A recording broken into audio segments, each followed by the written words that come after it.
سامعین کرام سے یہ گزارش ہے کہ وہ ہمارے چینل کو سبسکرائب کریں، ہماری ویڈیو کو لائک کریں اور شیئر کریں تاکہ ہماری حوصلہ افزائی ہو۔ بسم اللہ الرحمن الرحیم۔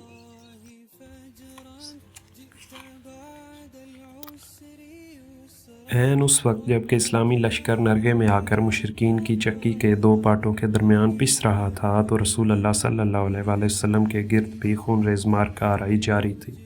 ہم بتا چکے ہیں کہ مشرکین نے گراؤ کی کارروائی شروع کی تو رسول اللہ صلی اللہ علیہ وآلہ وسلم کے ہمراہ محض 9 آدمی تھے، اور جب آپ نے مسلمانوں کو یہ کہہ کر پکارا کہ میری طرف آؤ، میں اللہ کا رسول ہوں، تو آپ کی آواز مشرکین نے بھی سن لی اور آپ کو پہچان لیا، کیونکہ اس وقت وہ مسلمانوں سے بھی زیادہ آپ کے قریب تھے۔ چنانچہ انہوں نے جپٹ کر آپ پر حملہ کر دیا اور کسی مسلمان کی آمد سے پہلے اپنا پورا بوجھ آپ پر ڈال دیا۔ اس فوری حملے کے نتیجے میں ان مشرکین اور وہاں پر موجود 9 صحابہ کرام کے درمیان نہایت سخت مار کارروائی شروع ہو گئی، جس میں محبت و جان سپاری اور شجاعت و جان بازی کے بڑے بڑے نادر واقعات پیش آئے۔ صحیح مسلم میں حضرت انس رضی اللہ تعالیٰ عنہ سے روایت ہے کہ احد کے روز رسول اللہ صلی اللہ علیہ وآلہ وسلم 7 انصار اور 2 قریشی صحابہ کے ہمراہ الگ تھلگ رہ گئے تھے۔ جب کہ حملہ آور آپ کے بالکل قریب پہنچ گئے تو آپ صلی اللہ علیہ وآلہ وسلم نے فرمایا، کون ہے جو انہیں ہم سے دفع کر دے اور اس کے لیے جنت ہے، یا یہ فرمایا کہ وہ جنت میں میرا رفیق ہوگا۔ اس کے بعد ایک انصاری صحابی آگے بڑھے اور لڑتے لڑتے شہید ہو گئے۔ اس کے بعد پھر مشرکین آپ کے بالکل قریب آ گئے اور پھر یہی ہوا۔ اس طرح باری باری 7 انصاری صحابہ کرام شہید ہو گئے۔ اس پر رسول اللہ صلی اللہ علیہ وآلہ وسلم نے اپنے 2 باقی ماندہ ساتھیوں یعنی قریشیوں سے فرمایا، ہم نے اپنے ساتھیوں سے انصاف نہیں کیا۔ ان 7 میں آخری صحابی حضرت عمارہ بن یزید بن السکن تھے۔ وہ لڑتے رہے یہاں تک کہ زخموں سے چور ہو کر گر پڑے۔ ابن السکن کے گرنے کے بعد رسول اللہ صلی اللہ علیہ وآلہ وسلم کے ہمراہ صرف 2 قریشی صحابی رہ گئے تھے۔ چنانچہ صحیحین میں ابو عثمان رضی اللہ تعالیٰ عنہ کا بیان مروی ہے کہ جن ایام میں آپ نے مار کاررائیاں کیں، ان میں ایک لڑائی آپ کے ساتھ طلحہ بن عبید اللہ اور سعد بن ابی وقاص کے سوا کوئی نہ رہ گیا تھا۔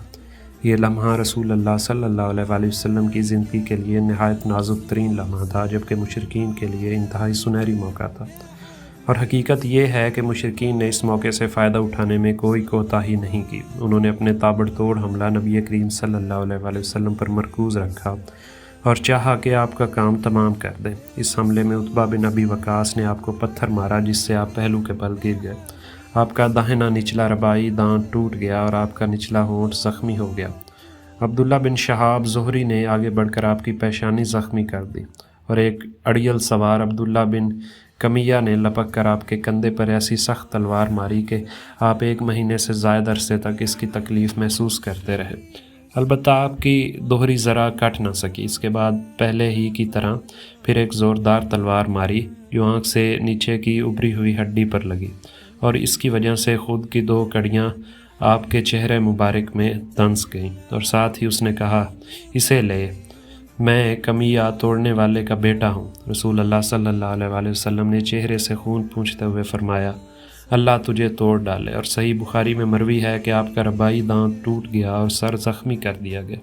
اس وقت آپ صلی اللہ علیہ وآلہ وسلم اپنے چہرے سے خون پونچھتے جا رہے تھے اور کہتے جا رہے تھے، وہ قوم کیسے کامیاب ہو سکتی ہے جس نے اپنے نبی کے چہرے کو زخمی کر دیا، اس کا دانت توڑ دیا، حالانکہ وہ انہیں اللہ کی طرف دعوت دے رہا تھا۔ اس پر اللہ عز و جل نے یہ آیت نازل فرمائی۔ ترجمہ: آپ کو کوئی اختیار نہیں، اللہ چاہے تو انہیں توبہ کی توفیق دے اور چاہے تو عذاب دے کہ وہ ظالم ہے۔ طبرانی کی روایت ہے کہ آپ نے اس روز فرمایا، اس قوم پر اللہ کا سخت عذاب ہو جس نے اپنے پیغمبر کا چہرہ خون آلود کر دیا۔ پھر تھوڑی دیر رک کر فرمایا، ترجمہ: اے اللہ میری قوم کو بخش دے، وہ نہیں جانتی۔ صحیح مسلم کی روایت میں بھی یہی ہے، آپ بار بار کہہ رہے تھے، اے پروردگار میری قوم کو بخش دے، وہ نہیں جانتی۔ قاضی ایاز کی شفا میں یہ الفاظ ہیں، ترجمہ: اے اللہ میری قوم کو ہدایت دے، وہ نہیں جانتی۔ اس میں شبہ نہیں کہ مشرکین آپ کا کام تمام کر دینا چاہتے تھے، مگر دونوں قریشی صحابہ یعنی سعد بن ابی وقاص اور طلحہ بن عبید اللہ رضوان اللہ اجمعین نے جان بازی اور بے مثال بہادری سے کام لے کر صرف 2 ہوتے ہوئے مشرکین کی کامیابی ناکامی میں تبدیل کر دی۔ یہ دونوں عرب کے ماہر ترین تیر انداز تھے۔ انہوں نے تیر مار مار کر مشرکین حملہ آوروں کو رسول اللہ صلی اللہ علیہ وآلہ وسلم سے پرے رکھا۔ جہاں تک سعد بن ابی وقاص کا تعلق ہے تو رسول اللہ صلی اللہ علیہ وآلہ وسلم نے اپنے ترکش کے سارے تیر ان کے لیے بکھیر دیے اور فرمایا چلاؤ، تم پر میرے ماں باپ فدا ہوں۔ ان کی صلاحیت کا اندازہ اس سے لگایا جا سکتا ہے کہ رسول اللہ صلی اللہ علیہ وآلہ وسلم نے ان کے سوا کسی اور کے لیے ماں باپ کے فدا ہونے کی بات نہیں کہی۔ اور جہاں تک طلحہ رضی اللہ تعالیٰ عنہ کا تعلق ہے تو ان کے کارنامے کا انداز نسائی کی ایک روایت سے لگایا جا سکتا ہے، جس میں حضرت جابر رضی اللہ تعالیٰ عنہ نے رسول اللہ صلی اللہ علیہ وآلہ وسلم پر مشرکین کے اس حملے کا ذکر کیا جب آپ انصار کی ذرا جتنی نفری کے ہمراہ تشریف فرما تھے، اور جابر کا بیان ہے کہ مشرکین نے رسول اللہ صلی اللہ علیہ وآلہ وسلم کو جا لیا تو آپ نے فرمایا کون ہے جو ان سے نمٹے؟ حضرت طلحہ رضی اللہ تعالیٰ عنہ نے کہا میں۔ اس کے بعد حضرت جابر نے انصار کے آگے بڑھنے اور ایک ایک کر کے شہید ہونے کی وہ تفصیل ذکر کی جسے ہم صحیح مسلم کے حوالے سے بیان کر چکے ہیں۔ حضرت جابر فرماتے ہیں کہ جب یہ سب شہید ہو گئے تو حضرت طلحہ آگے بڑھے اور 11 آدمیوں کے برابر تنہا لڑائی کی، یہاں تک کہ ان کے ہاتھ پر ایک تلوار کی ایسی ضرب لگی جس سے ان کی انگلیاں کٹ گئیں۔ اس پر ان کے منہ سے آواز نکلی۔ رسول اللہ صلی اللہ علیہ وآلہ وسلم نے فرمایا اگر تم بس اللہ کہتے تو تمہیں فرشتے اٹھا لیتے اور لوگ دیکھتے۔ حضرت جابر کا بیان ہے کہ پھر اللہ تعالیٰ نے مشرکین کو پلٹا دیا۔ عقیل میں حاکم کی روایت ہے کہ انہیں احد کے روز 39 یا 35 زخم آئے اور ان کی بچلی اور شہادت کی انگلیاں شل ہو گئیں۔ امام بخاری نے قیس بن ابی حازم سے روایت کی ہے کہ انہوں نے کہا میں نے حضرت طلحہ کا ہاتھ دیکھا کہ وہ شل تھا۔ اس سے احد کے دن انہوں نے نبی کریم صلی اللہ علیہ وآلہ وسلم کو بچایا تھا۔ ترمذی کی روایت ہے کہ رسول اللہ صلی اللہ علیہ وآلہ وسلم نے ان کے بارے میں ایک روز فرمایا جو شخص کسی شہید کو روئے زمین پر چلتا ہوا دیکھنا چاہے وہ طلحہ بن عبید اللہ کو دیکھ لے۔ اور ابو داؤد طیالسی نے حضرت عائشہ رضی اللہ تعالیٰ عنہ سے روایت کی ہے کہ ابو بکر رضی اللہ تعالیٰ عنہ جب جنگ احد کا تذکرہ فرماتے تو کہتے یہ جنگ کل کی کل طلحہ کے لیے تھی، یعنی اس میں نبی کریم صلی اللہ علیہ وآلہ وسلم کے تحفظ کا اصل کارنامہ انہوں نے ہی سر انجام دیا۔ حضرت ابو بکر نے ان کی بارے میں یہ کہا، ترجمہ اے طلحہ بن عبید اللہ تمہارے لیے جنتیں واجب ہو گئیں اور تم نے اپنے یہاں حورین کا ٹھکانہ بنا لیا۔ اس نازک ترین لمحے اور مشکل ترین وقت میں اللہ نے غیب سے اپنی مدد نازل فرمائی، چنانچہ صحیحین میں حضرت سعد رضی اللہ تعالیٰ عنہ کا بیان ہے کہ میں نے رسول اللہ صلی اللہ علیہ وآلہ وسلم کو احد کے روز دیکھا۔ آپ کے ساتھ 2 آدمی تھے سفید کپڑے پہنے ہوئے، یہ دونوں آپ کے لیے آپ کی طرف سے انتہائی زوردار طریقے سے لڑ رہے تھے۔ میں نے اس سے پہلے اور اس کے بعد دونوں کو کبھی نہیں دیکھا، اور ایک روایت میں ہے یہ دونوں حضرت جبرائیل اور حضرت میکائیل تھے۔ یہ سارا حادثہ چند لمحات کے اندر بالکل اچانک اور نہایت تیز رفتاری سے پیش آیا، ورنہ نبی کریم صلی اللہ علیہ وآلہ وسلم منتخب صحابہ کرام جو لڑائی کے دوران صف اول میں تھے، جنگ کی صورتحال بدلتے ہی یا نبی کریم صلی اللہ علیہ وآلہ وسلم کی آواز سنتے ہی آپ کی طرف بے تحاشا دوڑ کر آئے، کہیں آپ کو کوئی ناگوار حادثہ پیش نہ آ جائے۔ مگر یہ لوگ پہنچے تو رسول اللہ صلی اللہ علیہ وآلہ وسلم زخمی ہو چکے تھے، 6 انصاری شہید ہو چکے تھے اور 7ویں زخمی ہو کر گر رہے تھے، اور حضرت سعد اور حضرت طلحہ جان توڑ کر مدافعت کر رہے تھے۔ ان لوگوں نے پہنچتے ہی اپنے جسموں اور ہتھیاروں سے نبی کریم صلی اللہ علیہ وآلہ وسلم کے گرد ایک باڑ تیار کر دی اور دشمن کے تابڑ توڑ حملے روکنے میں انتہائی بہادری سے کام لیا۔ لڑائی کی صف سے آپ کے پاس پلٹ کر آنے والے سب سے پہلے صحابی آپ کے یار غار حضرت ابو بکر صدیق تھے۔ ابن حبان نے اپنی صحیح میں حضرت عائشہ رضی اللہ تعالیٰ عنہ سے روایت کی ہے کہ ابو بکر صدیق نے فرمایا احد کے دن سارے لوگ نبی کریم صلی اللہ علیہ وآلہ وسلم سے پلٹ گئے تھے، یعنی محافظین کے سوا تمام صحابہ کرام آپ کو آپ کی قیام گاہ میں چھوڑ کر لڑائی کے لیے اگلی صفوں میں چلے گئے تھے۔ پھر گراؤ کے حادثے کے بعد میں پہلا شخص تھا جو نبی کریم صلی اللہ علیہ وآلہ وسلم کے پاس پلٹ کر آیا۔ دیکھا تو آپ کے سامنے ایک آدمی تھا جو آپ کی طرف سے لڑ رہا تھا اور آپ کو بچا رہا تھا۔ میں نے جی میں کہا تم طلحہ ہو، تم پر میرے ماں باپ فدا، تم طلحہ ہو، تم پر میرے باپ فدا ہوں۔ اتنے میں ابو عبیدہ بن جراح میرے پاس آئے، وہ اسی طرح دوڑتے آ رہے تھے گویا چڑیا اڑ رہی ہو، یہاں تک کہ مجھ سے آ ملے۔ اب ہم دونوں نبی کریم صلی اللہ علیہ وآلہ وسلم کی طرف دوڑے، دیکھا تو آپ کے آگے طلحہ بچھے پڑے تھے۔ آپ نے فرمایا اپنے بھائی کو سنبھالو، اس نے جنت واجب کر لی۔ حضرت ابو بکر صدیق کا بیان ہے کہ ہم پہنچے تو نبی کریم صلی اللہ علیہ وآلہ وسلم کا چہرہ انور زخمی ہو چکا تھا اور خود کی 2 کڑیاں آنکھ کے نیچے رخسار میں دنسی ہوئی تھیں۔ میں نے انہیں نکالنا چاہا تو ابو عبیدہ نے کہا خدا کا واسطہ دیتا ہوں مجھے نکالنے دیجیے۔ اس کے بعد انہوں نے منہ سے ایک کڑی پکڑی اور آہستہ آہستہ نکالنی شروع کی تو رسول اللہ صلی اللہ علیہ وآلہ وسلم کو اذیت نہ پہنچے اور بالآخر ایک کڑی اپنے منہ سے کھینچ کر نکال دی، لیکن اس کوشش میں ان کا ایک نچلا دانت گر گیا۔ اب دوسری میں کھینچنی چاہی تو ابو عبیدہ نے پھر کہا ابو بکر خدا کا واسطہ دیتا ہوں مجھے کھینچنے دیجیے۔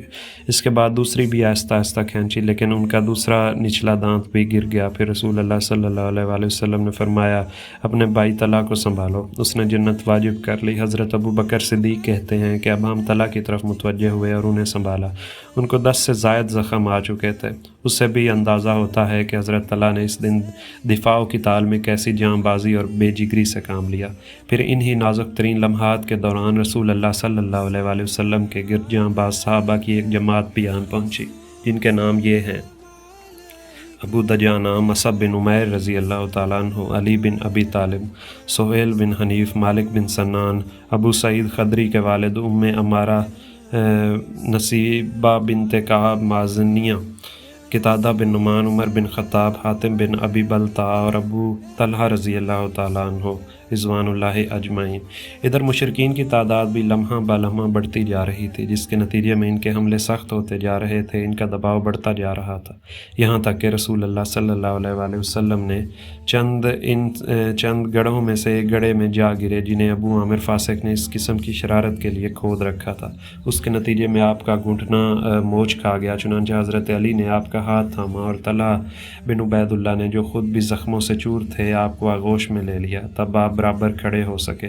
نافع بن جبیر کہتے ہیں میں نے ایک مہاجر صحابی کو سنا فرما رہے تھے میں جنگ احد میں حاضر تھا، میں نے دیکھا ہر جانب سے رسول اللہ صلی اللہ علیہ وآلہ وسلم پر تیر برس رہے ہیں، آپ تیروں کے بیچ میں ہیں لیکن سارے تیر آپ صلی اللہ علیہ وسلم سے پھیر دیے جاتے، یعنی آگے گھیرا ڈالے ہوئے صحابہ انہیں روک لیتے، اور میں نے دیکھا کہ عبداللہ بن شہاب زہری کہہ رہا ہے مجھے بتاؤ محمد صلی اللہ علیہ وآلہ وسلم کہاں ہیں؟ اب یا تو میں رہوں گا یا یہ رہیں گے۔ حالانکہ رسول اللہ صلی اللہ علیہ وآلہ وسلم ان کے قریب تھے، اس کے ساتھ کوئی بھی نہ تھا، وہ آپ سے آگے نکل گیا۔ اس پر صفوان نے اسے ملامت کی، جواب میں اس نے کہا واللہ میں نے انہیں دیکھا ہی نہیں، خدا کی قسم وہ ہم سے محفوظ کر دیے گئے ہیں۔ اس کے بعد ہم 4 آدمی یہ عہد و پیمان کر کے نکلے کہ انہیں قتل کر دیں گے، لیکن ان تک پہنچ نہ سکے۔ بہرحال اس موقع پر مسلمانوں نے ایسی بے مثال جان بازی اور تابناک قربانیوں کا مظاہرہ کیا کہ جن کی نظیر تاریخ میں نہیں ملتی۔ چنانچہ ابو طلحہ رضی اللہ تعالیٰ عنہ نے اپنے آپ کو رسول اللہ صلی اللہ علیہ وآلہ وسلم کے آگے سپر بنا لیا، وہ اپنا سینہ سامنے کر دیا کرتے تھے یہاں تک کہ دشمن کے تیروں سے آپ صلی اللہ علیہ وآلہ وسلم کو محفوظ کر لیں۔ حضرت انس رضی اللہ تعالیٰ عنہ کا بیان ہے کہ احد کے روز لوگ یعنی عام مسلمان شکست کھا کر رسول اللہ صلی اللہ علیہ وآلہ وسلم کے پاس آنے کے بجائے ادھر ادھر بھاگ گئے، اور ابو طلحہ آپ کے آگے ایک ڈال لے کر سپر بن گئے۔ وہ ماہر تیر انداز تھے، بہت کھینچ کر تیر چلاتے، چنانچہ اس دن 2 یا 3 کمانیں توڑ ڈالی۔ جب نبی کریم صلی اللہ علیہ وآلہ وسلم کے پاس سے کوئی آدمی تیروں کا ترکش لے کر گزرتا تو آپ فرماتے کہ انہیں ابو طلحہ کے لیے بکھیر دو، اور نبی کریم صلی اللہ علیہ وآلہ وسلم قوم کی طرف سر اٹھا کر دیکھتے تو ابو طلحہ کہتے میرے ماں باپ آپ پر قربان، آپ سر اٹھا کر نہ جھانکیں، آپ کو قوم کا کوئی تیر نہ لگ جائے، میرا سینہ آپ کے سینے کے آگے ہے۔ حضرت انس رضی اللہ تعالیٰ عنہ سے روایت ہے کہ حضرت ابو طلحہ اور نبی کریم صلی اللہ علیہ وآلہ وسلم کا ایک ہی ڈال سے بچاؤ کر رہے تھے۔ ابو طلحہ بہت ماہر تیر انداز تھے، جب وہ تیر چلاتے تو نبی کریم صلی اللہ علیہ وآلہ وسلم گردن اٹھا کر دیکھتے اور ان کا تیر کہاں گرا۔ حضرت ابو دجانہ رضی اللہ تعالیٰ عنہ نبی کریم صلی اللہ علیہ وآلہ وسلم کے آگے کھڑے ہو گئے اور اپنی پیٹھ کو آپ کے لیے ڈال بنا دیا، اس پر تیر پڑ رہے تھے لیکن وہ ہلتے نہ تھے۔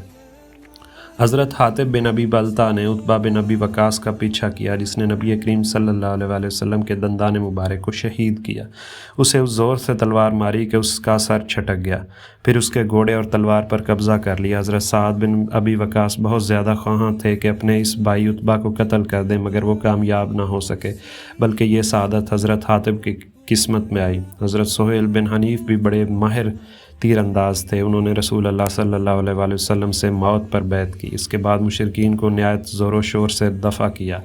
رسول اللہ صلی اللہ علیہ وآلہ وسلم خود بھی تیر چلا رہے تھے، چنانچہ حضرت قتادہ بن نعمان کی روایت ہے کہ رسول اللہ صلی اللہ علیہ وآلہ وسلم نے اپنی کمان سے اتنے تیر چلائے کہ اس کا کنارہ ٹوٹ گیا۔ پھر اس کمان کو حضرت قتادہ بن نعمان نے لے لیا اور وہ انہی کے پاس رہی۔ اس روز یہ واقعہ بھی ہوا کہ حضرت قتادہ کی آنکھ چوٹ کھا کر چہرے پر ڈلک آئی۔ نبی کریم صلی اللہ علیہ وآلہ وسلم نے اسے اپنے ہاتھ سے پپوٹے کے اندر داخل کیا اور اس کے بعد دونوں آنکھوں میں یہی زیادہ خوبصورت لگتی اور اس کی بینائی تیز تر تھی۔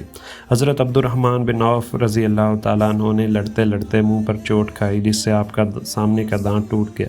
انہیں 20 یا 20 سے زائد زخم آئے، جن میں سے بعض زخم پاؤں میں لگے اور وہ لنگڑے ہو گئے۔ ابو سعید خدری رضی اللہ تعالیٰ عنہ کے والد مالک بن سنان رضی اللہ تعالیٰ عنہ نے رسول اللہ صلی اللہ علیہ وآلہ وسلم سے چہرے سے خون چوس کر صاف کیا۔ آپ نے فرمایا اسے تھوک دو۔ انہوں نے کہا واللہ اسے میں ہرگز نہ تھوکوں گا۔ اس کے بعد پلٹ کر لڑنے لگے۔ رسول اللہ صلی اللہ علیہ وآلہ وسلم نے فرمایا جو شخص کسی جنتی کو دیکھنا چاہتا ہے وہ انہیں دیکھ لے۔ اس کے بعد وہ لڑتے لڑتے شہید ہو گئے۔ ایک نادر کارنامہ خاتون صحابیہ و حضرت ام عمارہ رضی اللہ تعالیٰ عنہ نے انجام دیا۔ وہ چند مسلمانوں کے درمیان لڑتی ہوئی ابن کمعہ کے سامنے آ گئی۔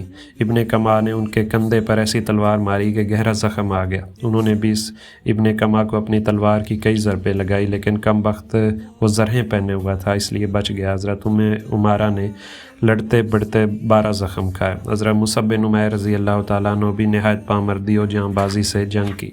وہ رسول اللہ صلی اللہ علیہ وآلہ وسلم سے ابن کمعہ اور اس کے ساتھیوں کے پے در پہ حملوں کا دفاع کر رہے تھے۔ ان کے ہاتھ میں اسلامی لشکر کا پھریرا تھا۔ ظالموں نے ان کے داہنے ہاتھ پر اس زور کی تلوار ماری کہ ہاتھ کٹ گیا۔ اس کے بعد بائیں ہاتھ میں جھنڈا پکڑ لیا اور کفار کے مقابلے میں ڈٹے رہے۔ بالآخر ان کا بایاں بازو بھی کاٹ دیا گیا۔ اس کے بعد انہوں نے جھنڈے پر گھٹنے ٹیک کر اسے سینے اور گردن کے سہارے لہرائے رکھا۔ اس حالت میں جام شہادت نوش کیا۔ ان کا قاتل ابن کمعہ تھا۔ وہ سمجھ رہا تھا کہ یہ محمد صلی اللہ علیہ وآلہ وسلم ہیں، کیونکہ حضرت مصعب بن عمیر آپ کے ہم شکل تھے۔ چنانچہ وہ حضرت مصعب بن عمیر رضی اللہ تعالیٰ عنہ کو شہید کر کے مشرکین کی طرف واپس چلا گیا اور چلا چلا کر اعلان کیا کہ نعوذ باللہ محمد صلی اللہ علیہ وآلہ وسلم قتل کر دیے گئے ہیں۔